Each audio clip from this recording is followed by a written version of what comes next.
Well, good day everyone. What I'm going to be doing is I'm going to be showing my whole trip from the USA. And what we're going to do is we're going to show things from down in LA, Vegas, we're Yosemite, we're also here in Monument Valley as well. So we're going to be showing a whole range of things. Now I'm using multiple cameras. I've got the A9, the A7IV and also the A7III. With lenses, I've been using the 24mm. I've been using the 135 Sony lenses, the G Master lenses. I've also been using multiple Tamron lenses as well, like the 28-75, the 17-28, and also the 20mm as well. So I've used a whole stack of different lenses on this whole trip.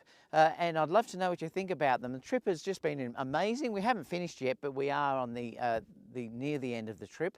But I'd love to know what you think about them. It's been just wonderful, and I really wanted to thank the Americans, because it is just such a great country. I wanted to thank Gerald for also organising all of this as well, and it's just been amazing. And so let me know what you think about these images now.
So thanks everyone. Let me know what you think about the images that you've just seen. Hope you really like them. I've just adored shooting through this whole location all over the place that we've actually shot, and it's just been amazing. Thank you so much to everyone that's been involved, and I can't wait to see you all in the next video. Leave any questions down below, and I'll see you soon.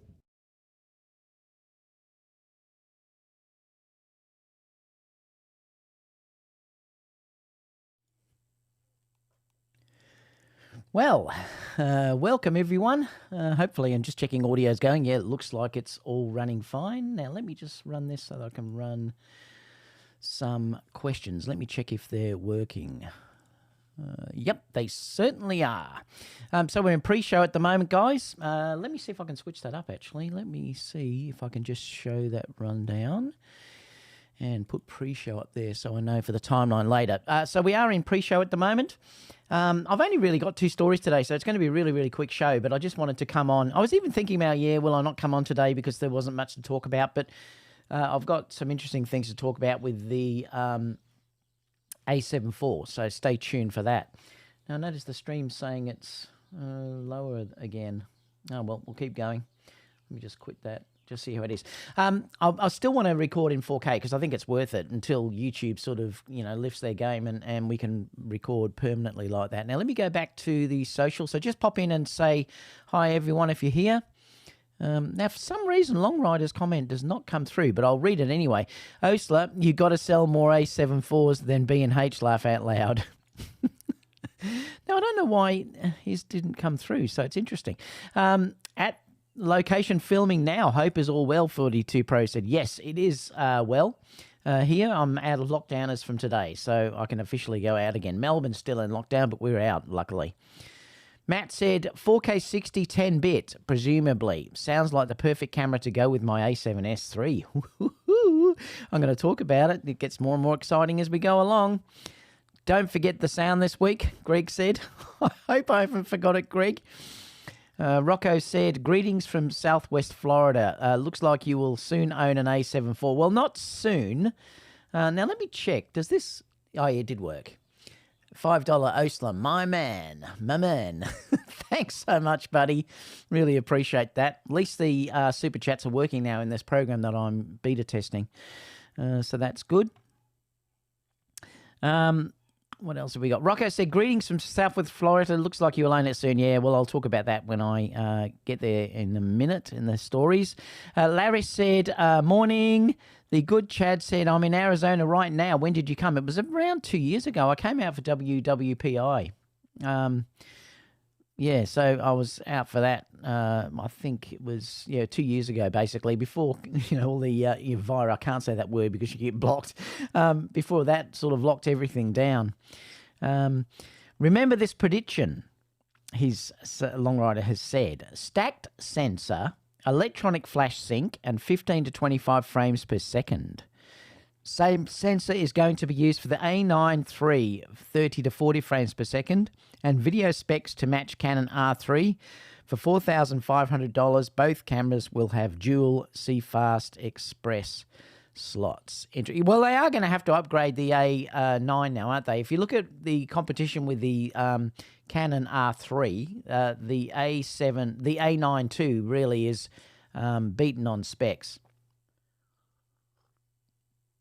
Because that camera basically does 30 frames per second. It's got a faster readout. I think, what is it? The A9 II is 1/60th of a second, if I remember correctly, whereas the R3 has 1/200th of a second. So the readout speed, in actual fact, is faster in the R3. That's what gives that camera the ability to shoot the 30 frames per second. Yeah, so it's interesting. Anyway, greetings from Las Vegas. Joe said, Cliff is hi from Philadelphia. Hi, Cliff. How are you? Is that Sergio Leone Western?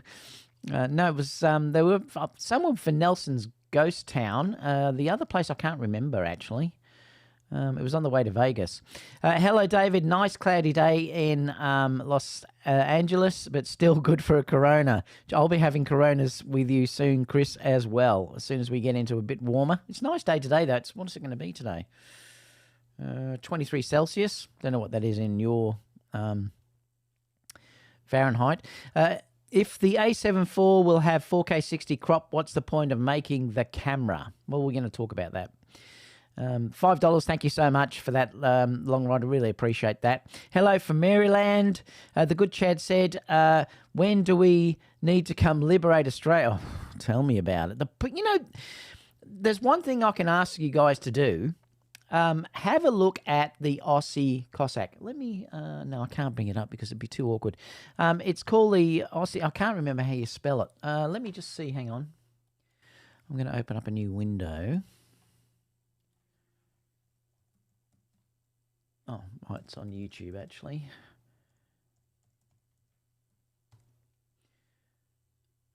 Because I'm going to share his page. There was a very interesting incident. Oh, I've got to make sure I don't do that because it's going to be here. Because I want to show you this. All right, let me click on that one. I've just got to stop it quickly. And I'm going to share this. Hopefully it'll come through. I'm not sure whether it lets me share YouTube. But this guy is incredible, but he's been arrested this morning. Let me just quit that now. And let me see if I can put it in the chat. Hopefully I can because it's me. All right. I mean, don't go there now. But check out this guy's site. He's called the Aussie Cossack. And basically, he's been calling sort of out, well, police intimidation and stuff like that. But have a look at it because he's just been arrested, actually. And I think he was arrested for exercising out. And look, he does sort of look for trouble in some ways. But in one way, he's just trying to, get freedom again. But I'm not going to say much more than that. But have a look at him. Have a look at his channel. Subscribe to him. He's up to 90,000, nearly 100,000 subscribers now. But he was arrested yesterday for being outside. Check out a few of the videos. It's really eye-opening. So, yeah, I won't say any more than that at this stage, apart from, now, did it come up? Because if it did, so that's the site anyway. If you're in the, you'll be able to get the live chat anyway. Click on that guy and have a look at him. He's called the Aussie Cossack. So check it out. It's really interesting stuff's going on at the moment. Greg said, off to a good start. We can hear you. I love it. Is the 70 to 200 millimeter Mark II going to come out soon? Oh, I'm going to talk about that this morning, actually. Hello from South Africa. Rob said, happy Thanksgiving to all you Canadians here. Oh, it's happy Thanksgiving, is it? Oh, interesting.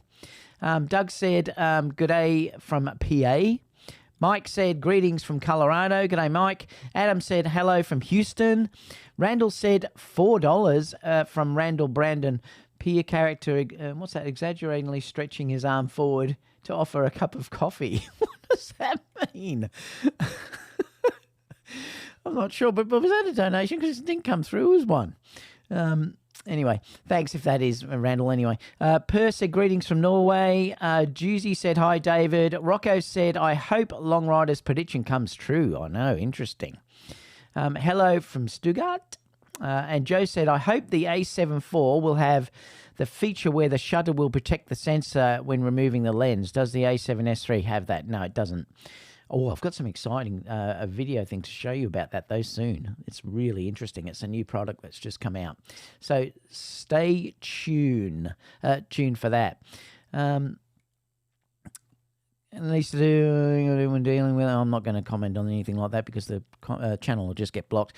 Just learn from Australia. But now, let's go to the first story because I have opinions about all of this, anti-whatever and things like this. I mean, I'm fully vaccinated, but I just don't want to get into it because you just ends up blocking it. They just block your channel. All right, so let's go down here, and I'm going to quick over to this. And let me just see if I can quit that out. And let me get rid of the pre-show sign. So I need to go to social. No, it's rundown, isn't it? I'm still learning to use this program.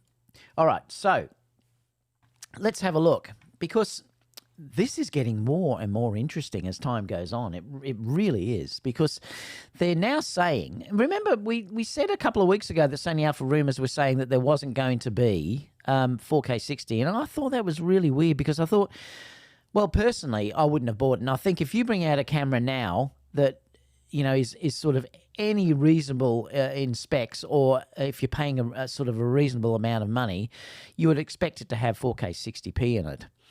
And it looks like it has, but I don't know about the Super 35 mode. That's a bit of a bummer. But you know what?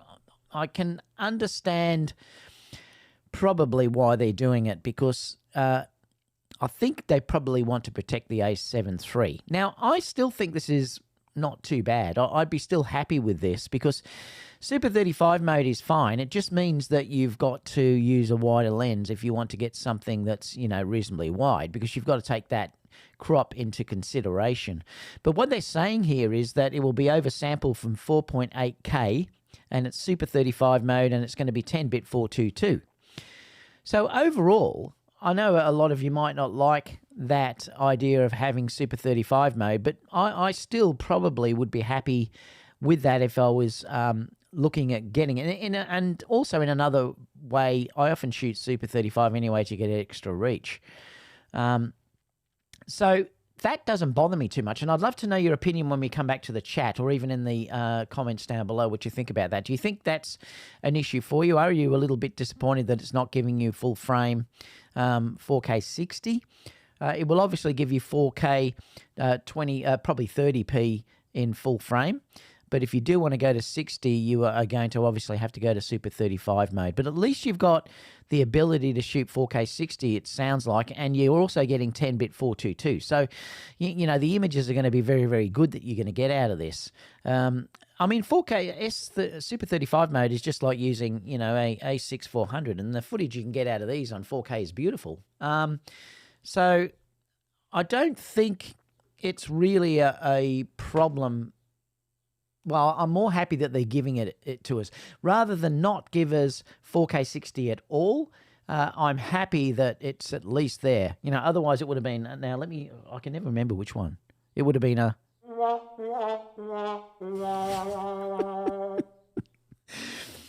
So I don't think it is that, actually. I think it's a reasonable thing. We're still going to get it. It looks like it's still going to be a fantastic body. But there's another thing which is quite exciting about this. They're also saying down here, now get a load of this, that they're saying that it's going to have a fully articulating screen. So it looks like, to be honest, this has almost every single thing that I would want in it. I said to you early on that I would be worried if it didn't have 4K 60, so it looks like it's going to have it. Yes, it's Super 35, but I'd be quite comfortable with that. I've always got my A7 III if I wanted to go, you know, and get 4K 60 or 4K 120 at full frame. They're saying it's going to launch October the 21st. So that's another thing. It's not that far off now. And it's also a 33-megapixel sensor, which sounds fantastic, because if people do want that ability to crop, you're going to be able to do this. So this is a really sort of... I still think... I love the 12-megapixel, actually. Like I said, I use that all the time. But 24 seems to be a fantastic sweet spot too for weddings, but 33 gives you that ability too to be able to crop in. So, you know, there's some interesting things there about how this has gone up with the sensor as well. It's saying 15 stops of dynamic range, so I think it's probably going to match just what the newer cameras we've got there as well. Also, a 3.69 million .EVF, and the LCD is improved, so it's probably going to be the new A version that you see in the A7R3 and the A7R4. They're version A, so it's probably going to be that same screen, which I believe is very, very good. I haven't seen it yet. 4K 30 video oversampling from 7K. The 4K footage from this at 30p is going to be unbelievable. Because it's being oversampled from 7K, it is going to be brilliant. So I would think that if you're using this for 24, 25p in PAL, the footage is going to be stunning. So, you know, this is an interesting thing. And then you have got the ability to then shoot 4K 60 if you want to. It just means that you're going to have to use wider lenses. So I don't think that's not an issue for me, but it might be for others, and I'd love to know your opinion. 5.5 stops of IBIS plus the AS as well. So it's probably going to be quite good in the stabilization. Same body as the A7S3, so I would have expected that anyway. And it's probably going to have the exact same fold-out screen. If it's an articulating screen, it's probably going to be identical. It'll be interesting to see if they improve the way it flips out though, because some people are having problems with it being a little bit loose. I haven't had that issue, but it'll be interesting to see if they upgrade that at all. So it's also going to have the same design and the same heatsink system, and I found that brilliant with my A7S3. Full-size HDMI, fully articulating screen, UHS-2 SD cards, and CF Express cards. So I actually think that this is a terrific thing with this with the camera. I love the fact that in the A7S3 you can use CF Express A cards as well as your normal SD cards. Now, the thing is too with what was it with Pro? I can't remember. Pro Master it was or something. Are now bringing out cheaper CF Express cards, so that's another issue. Some people say, why would you bother? Well, the thing with the CF Express A, they are much more robust than your normal cards, and I think they are much less prone to failure. I know the cards don't fail much at all, but I believe the CF Express A cards are much less prone to failure as well. And I just like the size of them. I think they feel great, but they are expensive. But it's good that you have the option. If you can't afford to use those, well, then you could just use the, your standard SD card. So I think that's probably a really good thing. Same menu system as the A7S3, so it's going to have the exact same system now that we've got on that. I think that's going to be the standard now for any camera that they bring out at any time. I'm not sure about the price, but it might be around $2,500. Now, what do you think about that? Are you happy about the price of $2,500 for this? I think that's pretty reasonable. I was sort of I would have thought it could have been anywhere between $2,500 and $3,000 actually. So I think if it was $2,500 USA dollars, I think that's a pretty good price. I mean, there's not much looking at that I would think that they would need to add in. Yes, they could have probably given us full frame 4K 60, but I'm quite comfortable with having it at Super 35.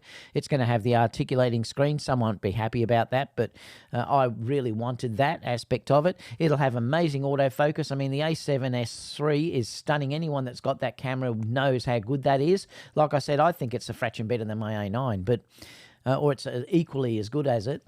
I love the new menu system that's there. I love the touchscreen. Look, the touchscreen could be better. This is going to have the better screen at the back as well, so that's a big bonus as well over the other cameras. It's going to have a better EVF than the last A7 III. So, look, I think they basically have done everything that you would want in this camera. I mean, if these rumours are true, this is going to be one hell of a camera that you could get in your arsenal. And it's certainly maybe, I'm still tossing whether to get, look, weddings for me are only just starting to book again for next year due to the fact we've been in lockdown, but I'm still tossing whether to get an A7S III or this camera. I still love my A7S III, but you know what? I'll wait and see if I can get one, try it out and just see. It might be that I keep my A7S III and I'll get this as the second camera, but I'll have to sort of think about that when it's actually announced. But looking at the specs, it's very, very tempting as it is. Let's look here too, because Sony have also said that, and we've talked about this a little bit, but it looks like this could be announced before the A7 IV comes out. There's a new 70-200 2.8 GM OSS camera as well, lens I mean. So they're saying that they think that this could be announced the week before the A74 launch in October. Now, this is going to be a really interesting one to see what this lens looks like. Are they going to do, the voodoo magic that they tend to do now, make the lens a lot smaller, lighter? It's obviously going to have much better focus. It'll have the linear motors in this as well, like the 135. So I think this is going to be superb, and it will be a really good lens. And I think Sony probably had to do it because if you look at Tamron releasing the 28-70 lens, and they'll probably do another one, 70-180 or whatever coming up. You've got Sigma that are going to be coming out with a 70-200. So Sony have definite competition. And it probably was about time that they, updated the lens that was these lenses. Like the 24-70 has to be another one that's sort of must be due for a review. And the other one is the 85 GM. I think that also could really do with a review, even though it's still stunning. If you put the same type of technology that you've got in the 135 f1.8 into that, that will be a stunning lens. And if they can do it at 1.2, boy, that will be terrific as well. Let me just come over here. How do I get to that next story? I might have to take this out for a minute. I know I can just move it across. I noticed just the other day that ProRes now has come out on the iPhone. I must test it because I did the upgrade yesterday or the day before, actually. I haven't tested actually putting it out yet at all, but it's going to be interesting to see how that holds up in ProRes. I believe at this stage it's the top ProRes, so I think it's just HQ. There's 3 versions of ProRes that are out there. There's a light version and a medium version, but this is at this stage they're just giving you the ability to shoot the high-end version. But you will need a phone that's got a lot of storage because it takes 6 gigabytes basically for a minute. I've got the 512 gigabyte one, so I probably could record for an hour or so. So I must give it a go and try it just to see how much more you can grade this and things like that. I think it will be much better, actually. But you need to be really into video to do this. But what I think is it might be that you could use something like an iPhone in combination with your, your Sony cameras like the A7S3 and things like that if you wanted to get some footage quickly for something else and then blend them all together later. And that's what ProRes will give you on the iPhone, I believe, because it's going to be much more editable, or, you'd be able to edit in the software to match what you're getting in your Sony cameras much more easily because it's so much more gradable. You can really start to pull these apart because it's 10-bit. So it's 10-bit ProRes. So I'm sort of pretty excited to give this a go. So stay tuned. I will give it a go when I get some time. But, I just sort of wanted to mention that to you that it's pretty exciting that it's there. Not many people will use it, but it's there. All right, so let me switch over to Q&A. Like I said, there was not really many stories at all at this stage. So let me go back to me. And let's see what you guys have to say. So throw away some Q&A. Otherwise, I'll be going and getting a really early coffee. When did I come? Let me go right down to here where we were. I think, we were down here. Hello from South Africa. I know I read that because we were talking about Thanksgiving. Juicy said, hi, David. Let me keep coming down. Oh, here we go. Saying down here. Dan said hello from Colorado. Challenger said freedom's just another word for nothing to lose. John said the Sony A7S3 doesn't protect the sensor when the lens is off. No, well, they're not mentioning that, but they may put that in. I don't know. It'll be interesting to see if they do. 4K 24 is totally acceptable in full frame, in my opinion. I do like 4K 60 because I like to slow the footage down.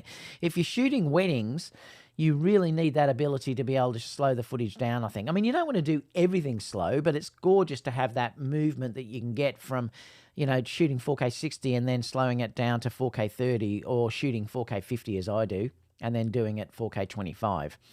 I just love that aspect of it. Also, flip out screen is awesome. I agree. No case sensor filters will fit it. What you say you have to use a wider lens on S35 mode. The flip side of that is it gives you a longer reach. It does, yes. An advantage for sports, action, and aviation, wildlife, etc. Exactly, it does. That's the one plus about it. Like, I couldn't believe the reach that I was getting from this. Check out the video too. It's just below. But, the 18 to 300 mil, the reach that you are getting from this lens is insane. I showed a couple of shots where I zoomed in over a long distance, and, to have that reach is awesome. So I suppose you're going to get that. I'll just put it down here so I don't drop it. You'll get that too here because you're using Super 35. So, yes, you will get much more reach. Juicy said, I use the A3 with the 24 GM 1.4 lens, but it does the cropping on the frame on 4K. I'm thinking of buying the 20, the G Master 20, or the 20G, 1.8 to compensate. Yeah, so then you'd still get a sort of similar field of view. But also thinking it might be a wait for the A7IV. I think you will probably wait. Look, I would think anyway that if you don't pre-order this, the second it's available, you're going to be waiting a long time to get it. It better not be 2,500 with that crop. I think it's going to be. This is the Sony A7 III in a high megapixel. That's it. Well, it's similar. It's not an A7 III. Remember, the A7 III, you've got the 4K 60 full frame and also 4K 120. So I still think it's not quite there, but it's still going to be an awesome camera. Do you think the 4K 60 with crop is a hardware limitation, or do you think they're artificially handicapping it? I think they're probably handicapping it. That's my guess, because they don't want to take sales away from the A7S III. I'm pretty sure that's probably why that's happened. I would think if it was a 7K image that they're downsampling to 4K and the process is capable of doing that, I'm sure it could do 4K 60. Nope, not essential for full 4K 60, Brett has said as well. So that's good, Brett. So you're quite happy with that. If you get 10-bit 422, then I can live with even in Super 35, especially if it has a fully articulating screen. I agree, Challenger. Like I said, I think if you are going to, at least they're giving it to us, so they're giving us a 4K 60. It's terrific that it's also 10-bit 422. So you're going to have a lot of grading ability in this, and you'll get nice gradients in the skies and things like that. So, you know, that it's terrific in that regard. Randy said, happy Thanksgiving from Canada. I was tempted to get the R6, but I continue to be patient for the A74. Now that we are so close, I'm looking forward to October the 21st. Thank you. I think my patience will pay off. Yeah, I hope they stick by that date and it's not delayed again due to the chip shortage. Larry said, yay, it's A6000 Mark II. I'm waiting on the A7 5. EVF at 50 to 60 hertz. Hope 100 to 20 hertz, but probably not yet. Maybe not yet at this stage, but it will come. That will be fantastic. IBIS is for Sony lenses only. If you're using third-party lens, it's not possible. I found the IBIS actually from this really helped. The IBIS from the Tamron 18 to 300 was really good, and I handheld at quite a range. Check out the video, and it's pretty good. I mentioned that. CF Express, just $20 more than UHS2. Not so bad. Exactly. And it's much more protected, you know. Safe. Guy with the camera said, Sigma rumor has been around for ages. Yeah, I do think they'll be doing it. I definitely think it's going to happen. It's just a matter of, you know, of when. I mean, I think that Sigma will be silly not to produce that lens. So the 70-200 f4 OSS needs an update too for compatibility with the 1.42 conversion. Yeah, you know what though, Brett? I haven't used my 70-200 f4 for I can't remember how long. I really should sell it because I just don't use it anymore. I'm always just grabbing the 85 and the 135 and the 24. They're my main lenses. Kerry uses mostly the 24, the 28 to 75. Tamron lens on her camera so that she can just get that range. But yeah, I haven't used the 70-200 in ages. I don't know. I'm sort of waiting to see what Tamron does. We actually need new converters. Yep, we do. You can't use converters on that 70-200 f4 either, which is a pity. Perhaps they think it'll be too slow. I'm not sure. Are you getting the 135 to 50 early? Well, I hope so. I've got to send this one back, the 18 to 300 next week, early next week. So I'm hoping as soon as they get one in, they'll send it to me. Yeah, so I hope so. I hope I'm getting that pretty quickly. It just depends when Tamron Australia get them, though. Givert, I'm not sure what that means. To protect the sensor, consider getting a case clip in the UV filter to protect the sensor. Oh, so there's a clip in there. I've never worried about it, but I don't know. Some people want that, obviously. Hi, Dave. I'm on the edge about buying the A7C. Shall I wait? Yes, I would, James. I would wait to see what happens too with this release first, just to see if you think it's a better, meets your needs a little bit better. It might not be that much dearer, and it could be way more camera. So just wait around. The A7 III was a game changer that shoot up the market place when it was launched. Sony has released so many new models since then. Can we expect the A7 IV to have the same kind of impact? Well, maybe, George. I think if they do give us the specs that I talked about before at a reasonable price, I think that's going to be an amazing camera. The people that have shot with the A7 III would understand what I'm talking about with how well that focuses and things like that, or the A1, for instance. That just a focusing upgrade on this alone, you're getting the new menus, you're getting a new screen on the back, which is a big deal. You get sounds like an articulated screen. You're getting 4K 60, yes, but it's Super 35. But I think this is a massive upgrade. Brett says it's a hardware limitation. I don't know, Brett. I'm not sure about that. Per says the A7 IV should really beat the R6 in every metric, including very little 4K 60p crop. Well, it will certainly be interesting, that's for sure.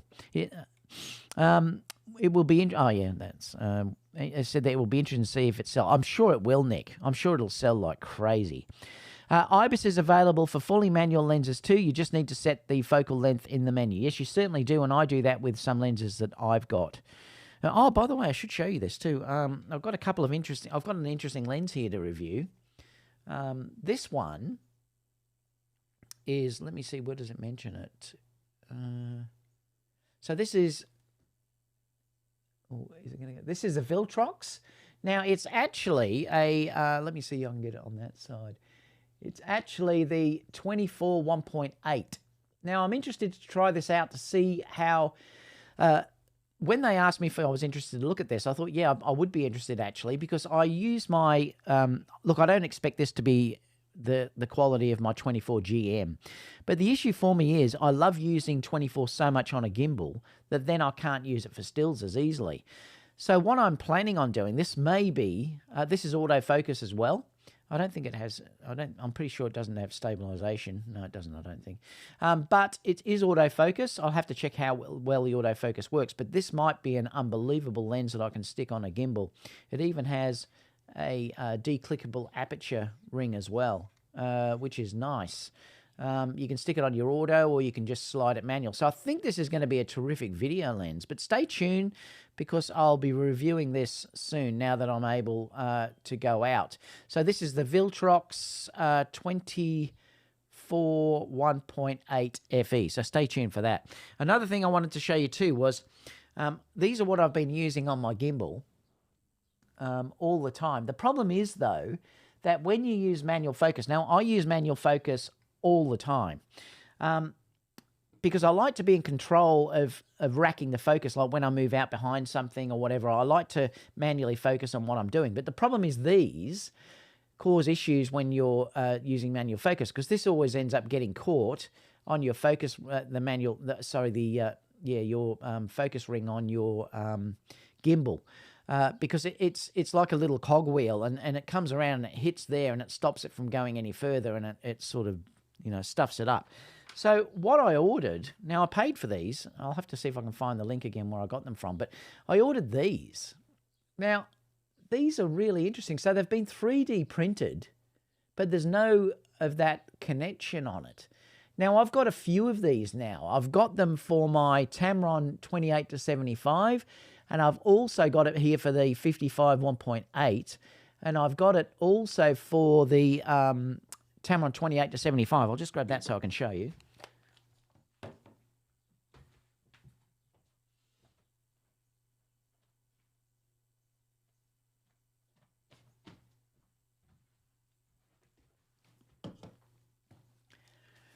I mean, what a fantastic idea, because they sit on permanently. You can see it here. So it's this part here attached. So you have to tell them what your lens size is, and then they send them out for the lens size that you've got. And they've basically got everything. But they're sort of really the only lenses that I use. But then obviously the cog from the manual focus wheel on the gimbal will sit inside here, and then you can rack it around as much as you like, and it grips easier. Because the problem is these lenses, if you look at them, if you look at that, there's not much for the those cogs to grip onto. And that's the issue. That's the difference between cine lenses and these. So with these, you can see it's a much larger cog, so it sort of fits in really easily.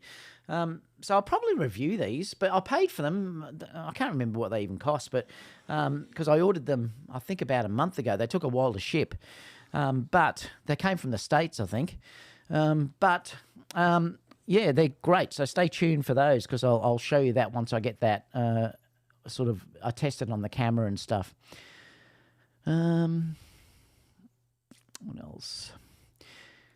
Oh, yeah, Greg said that about putting the manual focus in. Yeah, and now that's important to know, that if you are using Sony cameras and you put a manual focus lens in that doesn't have the connectors, you do have to go into the settings in your camera and put the actual lens that you use in the focal length there.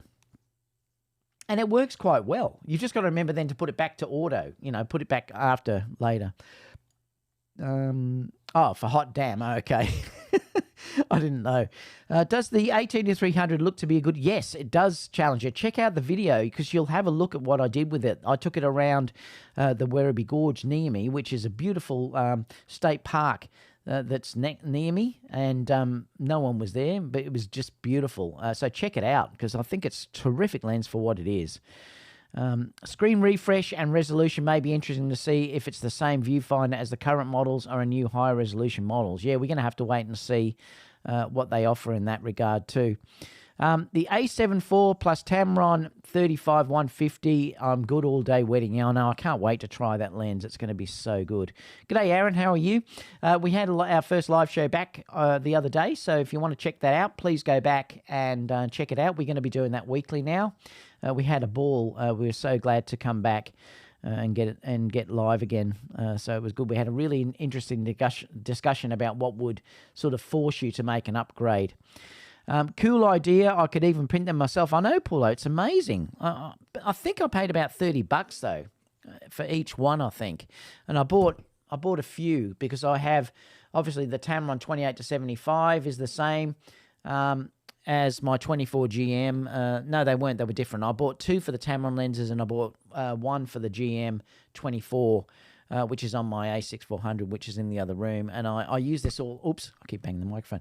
I use this all the time for video as well. I love the depth of field that the 55 1.8 gives me. And, this focus wheel is just brilliant. It makes life so easy when you are racking focus with a manual focus wheel. So...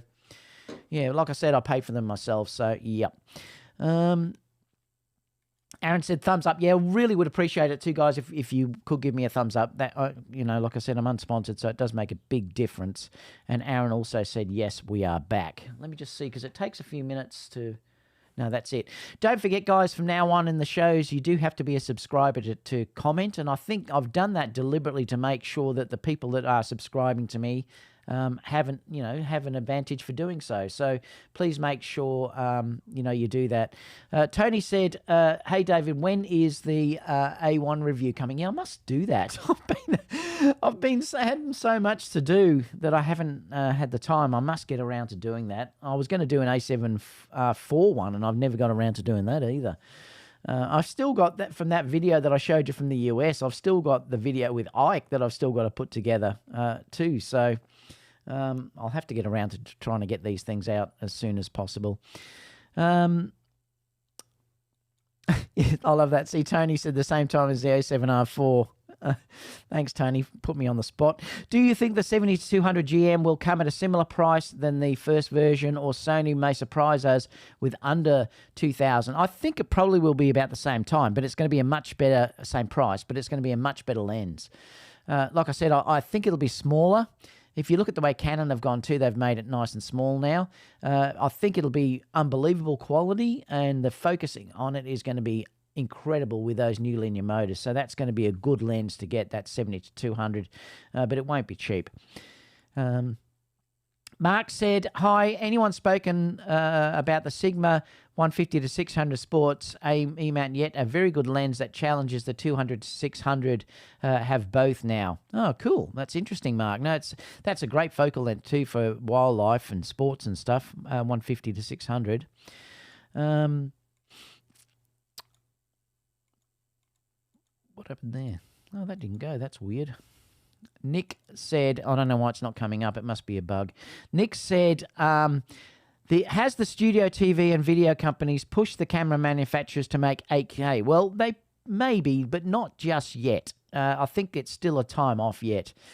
The problem is editing them, you know. I mean, look, I think a new Mac is going to be released in another couple of weeks, and I'm buying it the second it's released.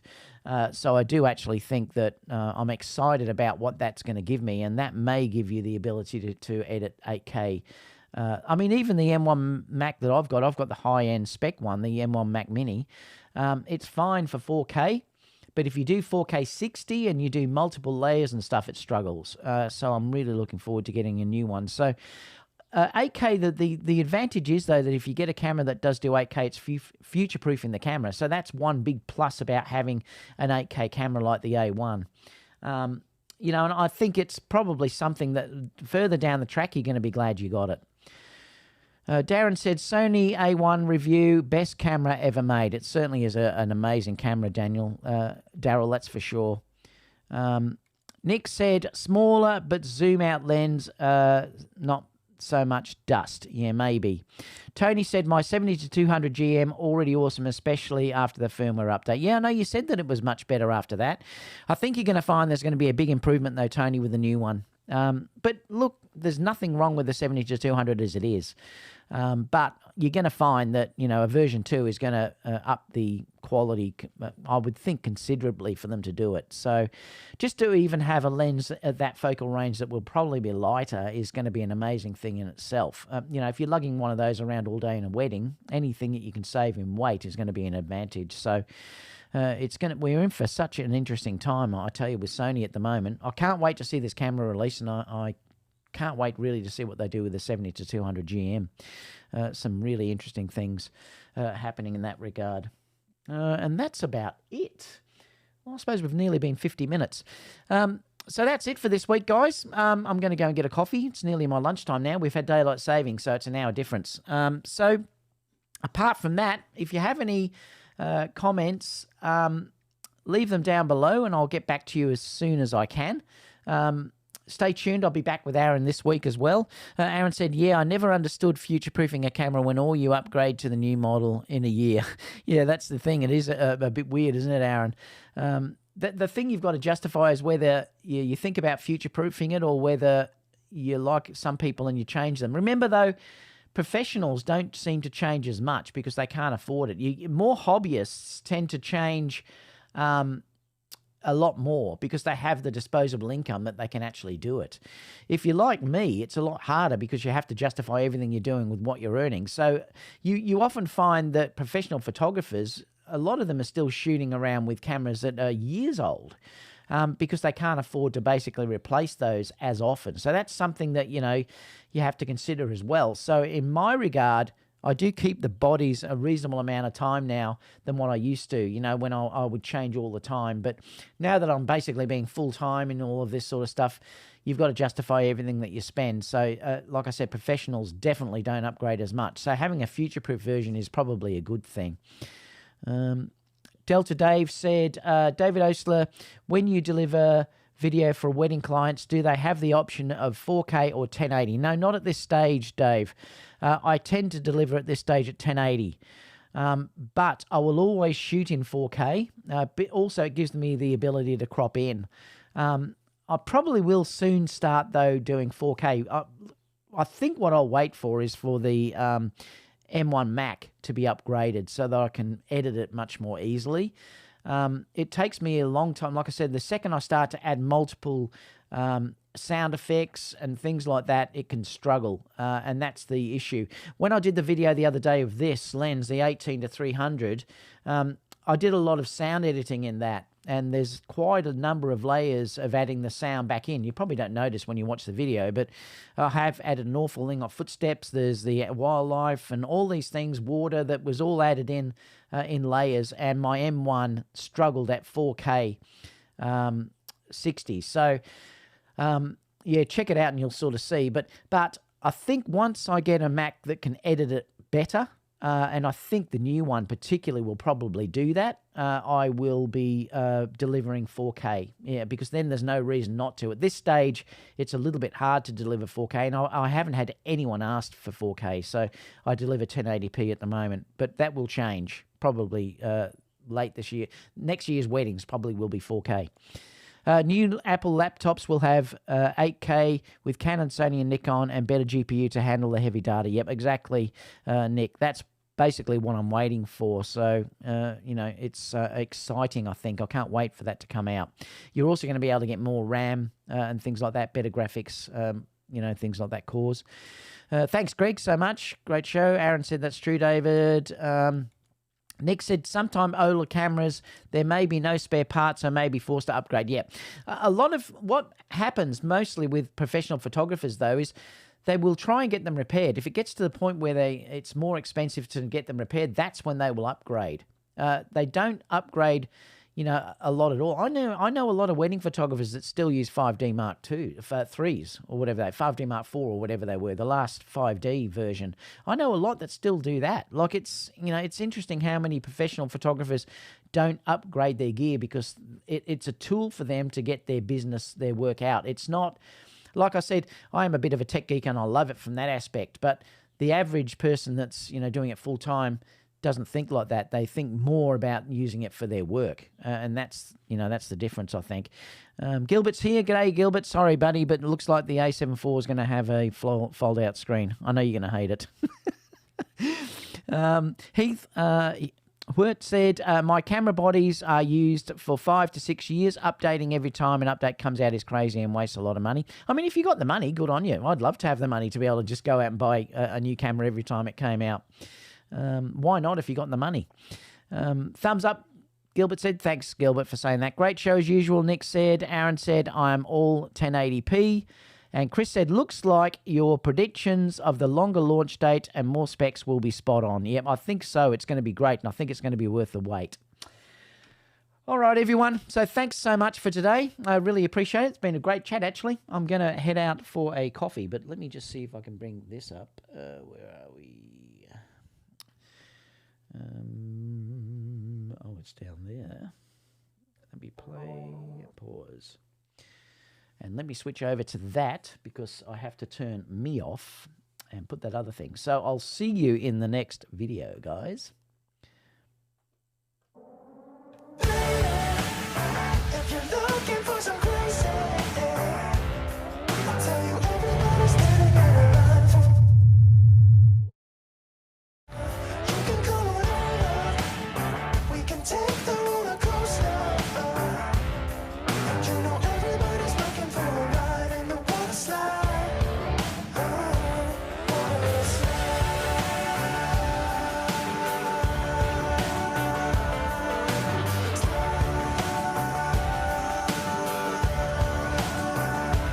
Water slide. Surfing on a wave of good feelings. Well, it's just another